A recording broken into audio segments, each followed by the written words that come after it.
Did you hear about the girl who gouged her eyes out with her bare hands because she says God told her to do it? Trigger warning.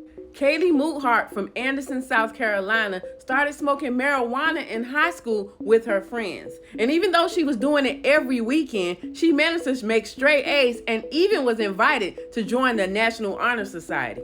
One day, without her knowing, a friend gave her a joint that was laced with meth.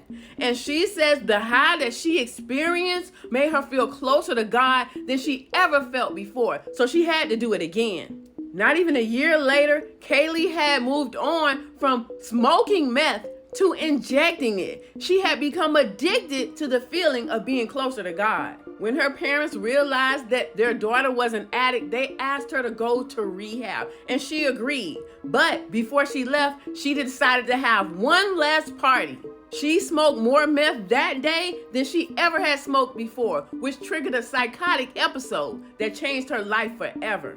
After getting high, Kaylee, who was 20 years old at the time, said she was walking by the train tracks when she felt God was speaking to her, asking her to do something big and make a sacrifice to save the world. She pleaded with God, asking God, why me? Why do I have to do this? But even though she didn't want to, she knew she had to be obedient, because if she didn't, then everyone would die. So she pushed her fingers into her eye sockets, gripped her eyeballs, and twisted until her eyeballs came out in her hand. And then she started squeezing them and screaming, I want to see the light. Kaylee said that was the hardest thing that she ever had to do. She was rushed to the hospital where she had surgery, and after the surgery, she realized that she was blind. Kaylee now wears prosthetic eyes because she wants to appear to be normal when the world is watching. But even though Kaylee is blind, she says she doesn't have any regrets because she'd rather be blind than addicted to drugs. What do you think of this story? Leave a comment to let me know.